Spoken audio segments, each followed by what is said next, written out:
অবশ্যই মনে রাখবেন, বক্তার জনপ্রিয়তা, বক্তা কত বড় ডিগ্রি অর্জন করেছে, এই লেখক কত বড় পণ্ডিত, এগুলোর দিকে না তাকিয়ে মূলত সে কার কথা বলছে এই দিকেই আপনাকে বেশি দৃষ্টি আকর্ষণ করতে হবে, নচেত কখনো সত্য পাবেন না। মনে রাখবেন, তাহেরিরও অনেক জনপ্রিয়তা আছে, আছে না নাই? কথা বলেন।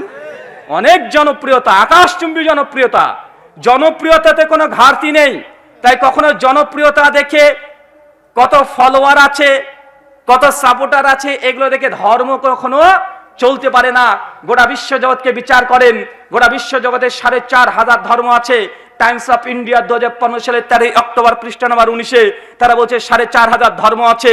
সবচেয়ে প্রথম এবং প্রধান ধর্ম সংখ্যাগরিষ্ঠতার দিক থেকে, সেটার নাম হচ্ছে খ্রিস্টানিটি। তারা খ্রিস্টান ধর্ম, যাদের পরিসংখ্যান গোটা বিশ্ব জগতে 230 কোটি। কত কোটি? 230 কোটি।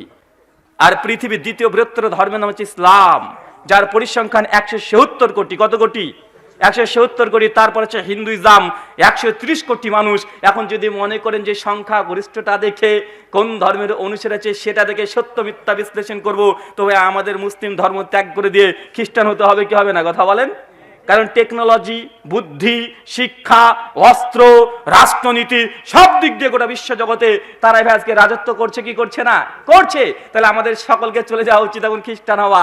এই জন্য আপনাকে বারবার লক্ষ্য করে বলছি, দৃষ্টি আকর্ষণ করছি, এটা ধর্ম, নবীর কথা চলে, কোনো কবির কথা নয়। একটা কথাতে হ্যাঁ এর মধ্যে ধর্ম নির্ভর করছে, তার নাম মুহাম্মদুর রাসূলুল্লাহ সাল্লাল্লাহু আলাইহি ওয়াসাল্লাম। তাই জনপ্রিয়তা দেখে নয়। কেন ভুলে যাচ্ছেন? পৃথিবীতে একজন নবী এসেছিলেন, নবীর নাম নবী নূহ আলাইহিস সালাতু ওয়াস সালাম। ভাই নাম শুনেছি কি শুনে নাই? শুনেছি তো। সূরা হুদ পড়বেন 25 নম্বর, সূরা নূহ পড়েন 71 নম্বর সূরার 5 থেকে 11 নম্বর আয়াত। নবী নূহ আলাইহিস সালাম আল্লাহ বলছে, আল্লাহ আমার উম্মতকে দিন রাত আমি দাওয়াত দিয়েছি, রাত দিন দাওয়াত দিয়েছি। একটা দিন নয়, দুইটা দিন নয়, 1 বছর 2 বছর নয়, 100 বছর নয়, 950 বছর নবী নূহ আলাইহিস সালাম তার উম্মতকে দাওয়াত দিয়েছে। ফলাফল মাত্র 50 জন নয় যে তার দাওয়াতে তার ফলোয়ার, তার ভক্ত তৈরি করতে পেরেছে, মানে তার অনুসারী তৈরি করতে পেরেছে, মানে হক গ্রহণ করেছে। মাত্র 50 জন তার ভাগ্যে আসে নাই, কিন্তু তিনি দাওয়াত দিয়েছে রাত দিন। তিনি একজন নবী হওয়ার পরেই 950 বছর দাওয়াত দিয়ে ভক্ত, ফলোয়ার, অনুসারী বানাতে পারে নাই। এখন যদি মনে করেন আমি ভক্ত দেখেই আমি বক্তাকে নির্বাচন করে নিব, বক্তা হক না বাতিল, এবার বলুন তো নবী নূহের কি অবস্থা হবে? কথা কি আমার বুঝতে পারছেন? তাই এই ভুলগুলো করবেন না, এই ভুলগুলোকে আগে থেকেই বর্জন করতে হবে।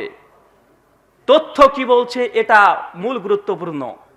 একটা কথা বলি, মনে রাখবেন। একটা বক্তার বক্তৃতা শুনছিলাম, নাম নিচ্ছি না, তবে আপনার জানা উচিত।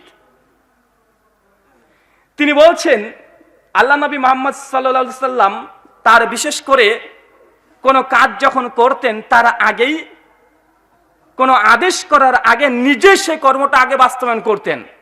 হুজুর ওয়াজ করতে করতে সুন্দর টোন দিয়ে, কণ্ঠ দিয়ে তিনি বলছেন যে একদিন একজন বাবা তার সন্তান, ছোট্ট সন্তানকে নিয়ে আমাদের নবীর কাছে এসেছে। নবীকে সে বলছে, আল্লাহর নবী আমার এই ছেলেটা প্রচুর মিষ্টি খায়, অনেক মিষ্টি খায়, আমি তো গরিব মানুষ, কিভাবে এত মিষ্টি তাকে জোগাড় করবো, প্রতিদিন খুব মিষ্টি খাই। আমাদের নবী কথাটা শুনে মাথাটাকে নিচু করেছে। কিছুক্ষণ পরে বলছেন, আচ্ছা ঠিক আছে, 3 দিন পরে এসে তোমার ছেলেকে নিয়ে। বাবা চলে গেছে ছেলেকে নিয়ে, 3 দিন পর আবার চলে এসেছে। আল্লাহর নবীর কাছে সে জিজ্ঞাসা করছে, নবী এবার বলেন আমার ছেলেকে একটু পরামর্শ দেন।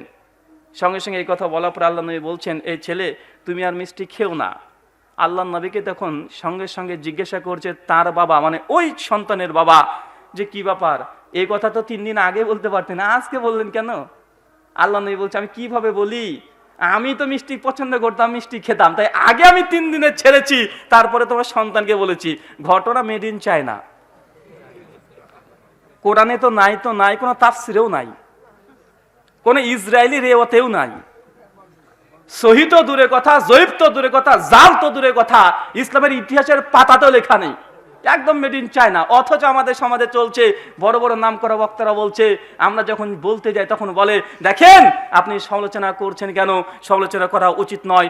অথচ জাল হাদিস বর্ণনা করা, ভিত্তিহীন হাদিস বর্ণনা করা, এটা গোনায় কাবিরা।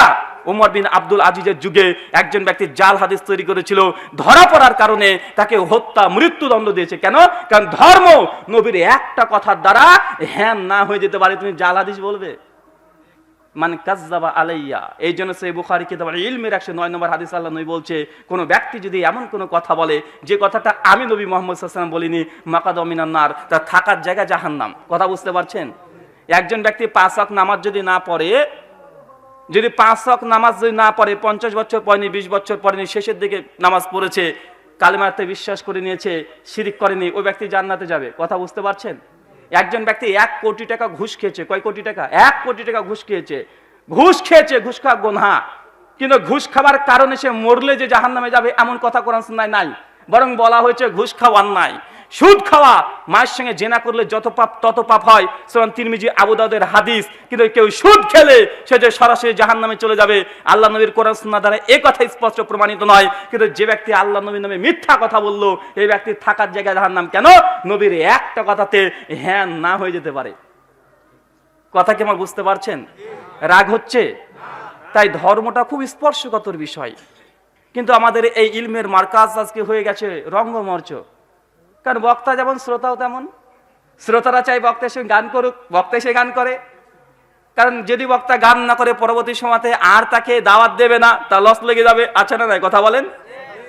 এই ইলমের মার্কাজ, ইলমের ময়দান থেকে আজকে মানুষ এখানে যখন আল্লাহ নবী যখন আলোচনা করতেন, সাহাবা রাদিয়াল্লাহু তাআলা আনহুরা সঙ্গে সঙ্গে কাদাকাটি শুরু করে দিত। তারা মানার জন্যই শুধুমাত্র শুনতো, আর আমরা আসি চল বক্তাকে দেখে আসি। কেন?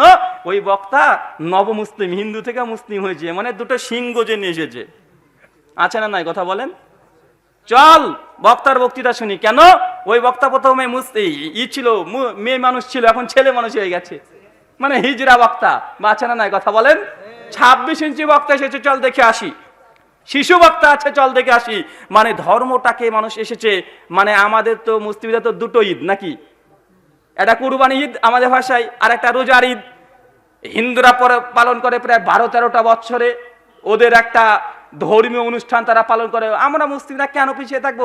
আমরা ডুপ্লিকেট অনেকগুলো উৎসব বানিয়ে নিয়েছি। তার মানে একটা এই প্রাতিষ্ঠানিক ভাবে আমরা যে জলসাগুলো করি, এগুলো মনে হয় একটা ঈদের মতো দিন। ভাই হয় কি হয় না? কথা বলেন। তারপরে তো নবীজির জন্মদিবস আছেই, ওটা তো ফ্রি।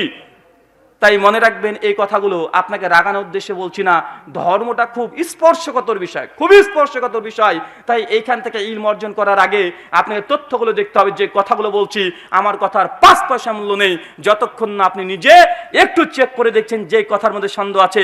আপনাকে চেক করতে হবে, চেক করে দেখেন যে কথাটা সঠিক বললাম না বললাম না, তারপরে গ্রহণ করবেন। ফাযাক্কির ইন্নামা আনতা মুযাক্কির লাস্তা আলাইহিম বিমুসাইতির। আমাদের কাজ শুধু ধর্ম প্রচার করা, আমাদেরকে আল্লাহ দারোগা রূপে পাঠায় নাই।